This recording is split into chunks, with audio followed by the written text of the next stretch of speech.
Movie के start में हम देखते हैं कि एक फादर अपनी बेटी के साथ माउंटेन क्लाइंबिंग करने गया है। उसकी बेटी का नाम नौरा है। नौरा से उसका फादर ऊपर चढ़ने के बाद कहता है, क्या तुम्हें बचपन की सुनाई हुई मेरी वो कहानी याद है जो मैं अक्सर तुम्हें सुनाता था।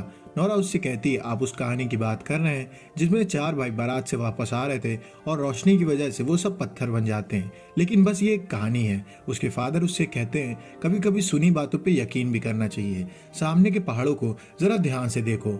नौरा जब सामने के पहाड़ों को ध्यान से देखती है तो उसे उन पहाड़ों में चेहरे दिखाई देते हैं और वो घबरा जाती है। उसके फादर उससे कहते हैं, कभी कभी जो बातें हम बताते हैं वो सच भी होती हैं।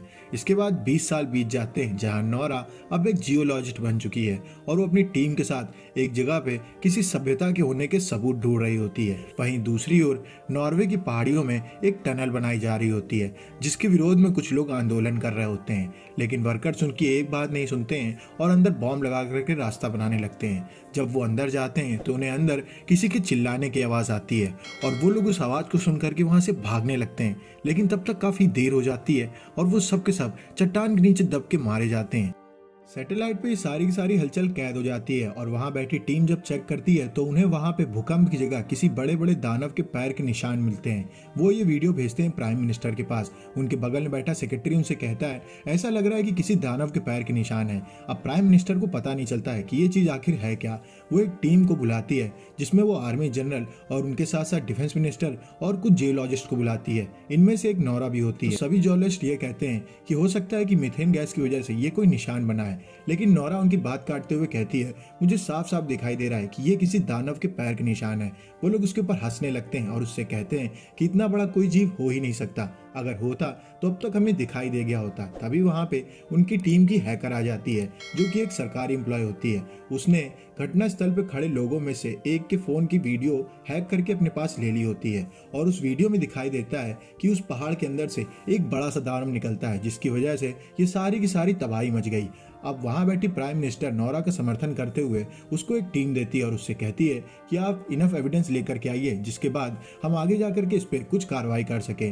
अब नौरा के साथ वो अपने सेक्रेटरी और आर्मी के कैप्टन को भेज देती है। नौरा जाती है अपने फादर के पास जो नॉर्वे की पहाड़ियों में रहने लगे हैं और पागलों की तरीके जीवन व्यतीत कर रहे हैं। उनसे मिलने के बाद नौरा उन्हें ट्रोल के बारे में बताती है। असल में उस दानव को ट्रोल कहा जाता है। उसके फादर उससे कहते हैं, ट्रोल कोई ऐसा वैसा जीव नहीं है, वो बहुत ही समझदार जीव है। वो उन्हीं लोगों को मारता है जो क्रिश्चियनिटी पे बिलीव करते हैं और ऐसे वैसे वो किसी को नहीं मार सकता है। हमें उसकी पूजा करनी चाहिए, वो खतरनाक जीव नहीं है।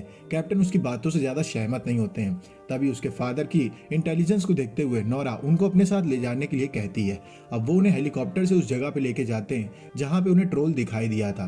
ट्रोल को वो नक्शे से ढूंढने की मदद करते हैं जहाँ नीचे उन्हें एक अलग से रखा हुआ पत्थर दिखाई देता है। वो वहां जाकर के पत्थर को चेक करने लगते हैं जहाँ दूसरी ओर खड़े कैप्टन, सेक्रेटरी और नौरा उनकी बातों को समझ नहीं पा रहे होते हैं। नौरा उनसे बात करने जाती है, इतने में उनके पीछे का ट्रोल एकदम से खड़ा हो जाता है और उसकी आंख बहुत बड़ी होती है। इतने बड़े ट्रोल को देख करके वहां खड़े कैप्टन घबरा जाते हैं और वो हेलीकॉप्टर को स्टार्ट कर देते हैं और उसी हेलीकॉप्टर में बैठ करके वो सब वहां से निकल जाते हैं। लेकिन निकलने से पहले कैप्टन वीडियो बना लेता है और वो वीडियो प्राइम मिनिस्टर के पास भेज देता है एविडेंस के तौर पे। वीडियो देखने के बाद सब के सब काफी घबरा जाते हैं। अब नौरा अपने फादर को लेकर के हेडक्वार्टर्स में पहुंचती है। अब नौरा को भी मिशन से बाहर कर दिया जाता है क्योंकि ये आर्मी का एक मिशन बन चुका है और इसमें ट्रोल को जान से मारना अब उनका मिशन रह गया है। कैप्टन से जिद करते हुए नौरा उसके साथ अपने फादर और सेक्रेटरी को लेकर के उस जगह पे पहुंच जाती है जहां ट्रोल पे वो लोग अटैक करने वाले होते हैं। उस जगह पे ट्रोल की बातें करते हुए नौरा अपने फादर से कहती है कि आपने तो मुझसे कहा था कि ट्रोल दिन के उजाले में नहीं निकलता है। उसके फादर उससे कहते हैं, नॉर्वे में सूरज दिखाई नहीं देता है, इस वजह से यहाँ दिन रात उसके लिए एक बराबर है। इस वजह से सूरज के रेडिएशन से उसे कोई खास दिक्कतें नहीं हुई। वो लोग बात कर ही रहे होते हैं कि इतने में वहाँ पे ट्रोल आ जाता है और बटालियन ट्रोल के ऊपर अटैक करने लगती है। वो उसके ऊपर खूब सारी मिसाइल्स चलाते हैं लेकिन उन मिसाइल्स का फर्क ट्रोल के ऊपर कुछ भी नहीं पड़ता है और उन मिसाइल्स के अटैक को वो सहते हुए उन सबको वहाँ पे मार देता है। आखिर में कैप्टन के साथ उसका एक साथी और कुछ लोग और बचते हैं जहाँ नौरा और उसके फादर भी छुपे होते हैं। नोरा के फादर देख लेते हैं कि उनके बगल में जो आदमी बैठा है उसके हाथ में जीसस का लोगो है और उसके साथ साथ वो जीसस का नाम बार बार ले रहा है। वो नोरा और कैप्टन से कहता है कि हमें यहाँ से भाग जाना चाहिए क्योंकि ट्रोल इसको सूंघ लेगा। और ऐसा ही होता है, ट्रोल उस आदमी को सूंघ लेता है और उसको पकड़ लेता है और उसे खा जाता है। अब वो लोग वहाँ से भागने लगते हैं कि तभी नोरा के फादर वहाँ पे रुक जाते हैं और वो ट्रोल से बात करने की कोशिश करने लगते हैं। ट्रोल उनकी बातों को समझने की कोशिश करता है और उनको देख करके उन्हें जान से नहीं मारता है। नोरा और बाकी सब ये देख करके हैरान हो जाते हैं कि कैसे ट्रोल एक आदमखोर शैतान नहीं है। लेकिन पीछे बटालियन तैयार होने लगती है और वो ट्रोल के ऊपर एक मिसाइल चला देती है। नोरा अपने फादर को वहां से भागने के लिए कहती है लेकिन तब तक देर हो जाती है और ट्रोल की पूंछ से टकराने की वजह से नोरा के फादर दूर गिरते हैं जाकर के। पर ये सब ट्रोल को पता नहीं होता है। ट्रोल उस गाड़ी को फोड़ देता है और इसके बाद जब वो पीछे मुड़ के देखता है तो नोरा के फादर घायल पड़े होते हैं और उनको देख करके ट्रोल को काफी बुरा लगता है और वो वहां से चला जाता है। मरने से पहले नोरा से उसके फादर 3 वर्ड बोलते हैं, रॉयल पैलेस, सिंडिंग और राजा। और ये बोलते ही नोरा के फादर की डेथ हो जाती है। अब नोरा अपने फादर की डायरी लेकर के हेडक्वार्टर्स में बैठी रहती है जहां वो सेक्रेटरी से कहती है, मुझे नहीं लगता कि मेरे फादर की नॉलेज कहीं से भी गलत थी। उन्होंने जो जो बताया वो सब बातें सही निकली। उन्होंने कहा था कि ट्रोल क्रिश्चियनिटी का खून सूंघ करके उन लोगों के ऊपर अटैक करता है और हम लोग के बगल में बैठा सोल्जर एक क्रिश्चियन था और ट्रोल ने सिर्फ उसको ही मारा। इसके बाद नोरा देखती है कि ट्रोल चर्च के ऊपर अटैक किया करता था। वो इस बात का रीजन पता लगाती है जहां पे उसे पता चलता है कि चर्च की बेल से शायद ट्रोल को दिक्कत होती है, इस वजह से वो चर्च के ऊपर अटैक किया करता था और उनकी बेल्स को फोड़ दिया करता था। अब वो प्लान बनाती है कि वो खूब सारे हेलीकॉप्टर्स पे एक एक करके बेल्स को बांधेगी और उन्हें लेकर के ट्रोल के पास जाएगी, जिसकी आवाज से हो सकता है कि ट्रोल रुक जाए।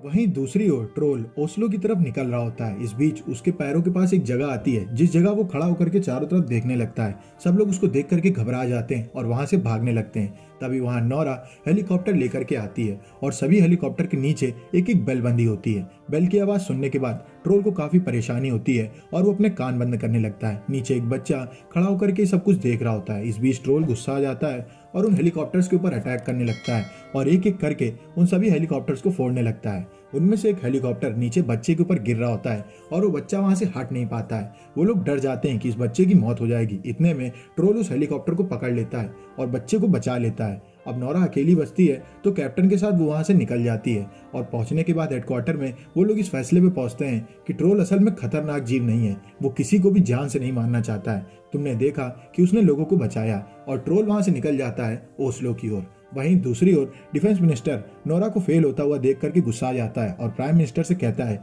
कि अब हमें उसके ऊपर परमाणु मिसाइल का अटैक करना ही होगा। अगर हमने नहीं किया तो वो हमारे लिए खतरा बन सकता है। वहीं दूसरी ओर प्राइम मिनिस्टर इस फैसले पे पहुंचती है कि ओस्लो में वो परमाणु मिसाइल का इस्तेमाल करेंगे। वहीं दूसरी ओर सेक्रेटरी नोरा से कहता है कि हमें ओस्लो को बचाना होगा। अगर परमाणु मिसाइल ओस्लो के ऊपर आई तो ओस्लो बर्बाद हो जाएगा। तुम्हें याद करना होगा कि तुम्हारे फादर ने तुम्हें क्या हिंट दिए थे। नोरा उसको बताती है कि मेरे फादर ने सिंडिंग किंग और रॉयल पैलेस के बारे में बात की थी। उससे कहता है सेक्रेटरी कि सिंडिंग नाम के आदमी को मैं जानता हूं जो कि रॉयल पैलेस का चीफ सिक्योरिटी ऑफिसर है, पर किंग के बारे में तुमको पता लगाना होगा। वो लोग जाते हैं रॉयल पैलेस में और सिंडिंग से मिलते हैं। वो उसको नीचे एक गुफा दिखाता है जहां चारों तरफ ट्रोल्स के स्कल्स पड़े होते हैं। वो उनसे कहते हैं कि पारसियों को जब अपना धर्म स्थापित करना था तो उन्हें इन लोगों को खत्म करना जरूरी पड़ चुका था। इस वजह से उन्होंने इन सबको जान से मार दिया जब रात में ये सब सो रहे थे। इनमें से एक बच्चा बच गया था जिसको उन लोगों ने जाकर के नॉर्वे की पहाड़ियों में दफन कर दिया था इस उम्मीद से कि वो वहीं पे मर जाएगा, लेकिन वो बच चुका है और वो पता नहीं क्यों इधर ही आ रहा है। जिसके बाद नोरा कहती है कि ये उसका राजघराना है और वो अपने राजघराने की ओर आ रहा है। वो आकर के हम सबको खत्म कर देगा, असल में वही राजा है।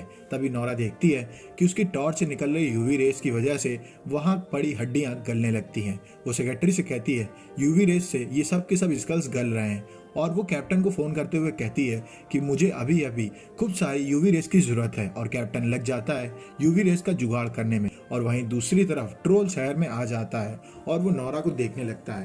नोरा उसके नीचे से निकल जाती है जहां सेक्रेटरी उस कपड़े को हटा देता है और ये कपड़े के अंदर एक स्कल होता है ट्रोल का, जिसको देखने के बाद ट्रोल को काफी गुस्सा आता है और वो नोरा का पीछा करने लगता है। नोरा काफी दूर आगे आगे भागती है जहां थोड़ी दूर जाने के बाद वो उस स्कल को गिरा देती है और ट्रोल आगे जाकर के उस स्कल को गलती से तोड़ देता है और वो शीशे में अपने आप को देखता है। नोरा देखती है कि वो ट्रोल असल में बुरा नहीं है, वो एक बच्चा है जो कि दुनिया को एक्सप्लोर करना चाहता है। उसे उस दुनिया के नियम कानून के बारे में कुछ भी नहीं पता है और वो एक पूरी तरीके से नादान जीव है। वहीं दूसरी ओर डिफेंस मिनिस्टर भेज देता है एक जेट को परमाणु मिसाइल के साथ, और वो लोग निकल जाते हैं परमाणु मिसाइल चलाने के लिए ट्रोल के ऊपर, जहां सेक्रेटरी की मदद से हैकर ने सारे के सारे सिस्टम को हैक कर लिया होता है और परमाणु मिसाइल चल ही नहीं पाती है और जेट को वापस आना पड़ता है। ट्रोल देख लेता है कि नोरा थोड़ी दूरी पे खड़ी है और वो गुस्साते हुए उनकी तरफ बढ़ने लगता है। नोरा उसको लेके जाती है उस लोकेशन पे जहाँ पे उसने कैप्टन को रोका होता है, और वहां जा करके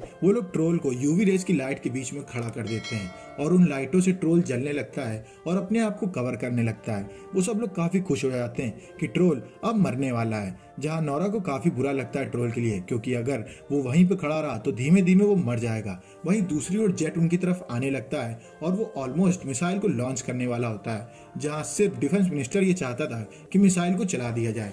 इतने में हैकर आकर के डिफेंस मिनिस्टर को एक घूंसा मार के नॉकआउट कर देती है और जनरल मिसाइल चलाने का ऑर्डर रद्द कर देते हैं, क्योंकि वहां पे उनकी आर्मी के लोग भी खड़े हुए होते हैं और जेट वहां से चला जाता है। नोरा देख लेती है कि ट्रोल धीमे धीमे मर रहा है और वो नहीं चाहती थी कि वो मरे। वो तभी वहां पे सभी यूवी रेस को बंद करते हुए कहती है कि तुम्हें यहाँ से चले जाना चाहिए क्योंकि जल्द ही सुबह होने वाली है, लेकिन ट्रोल उसकी बातों को समझता नहीं है। इतने में सामने से सूरज आने लगता है और उसकी किरणों से ट्रोल जलने लगता है। नोरा काफी कोशिश करती है पर वो ट्रोल को नहीं बचा पाती है और ट्रोल जल करके वहीं पे मर जाता है। अब नोरा को काफी बुरा लगता है कि उसकी वजह से एक जीव की मौत हो गई है और मूवी यहीं पे खत्म हो जाती है। अगर आपको वीडियो अच्छी लगी हो तो वीडियो को लाइक करें, चैनल को सब्सक्राइब करें। मिलते हैं आपसे नेक्स्ट वीडियो में, तब तक के लिए stay safe, stay healthy, bye bye.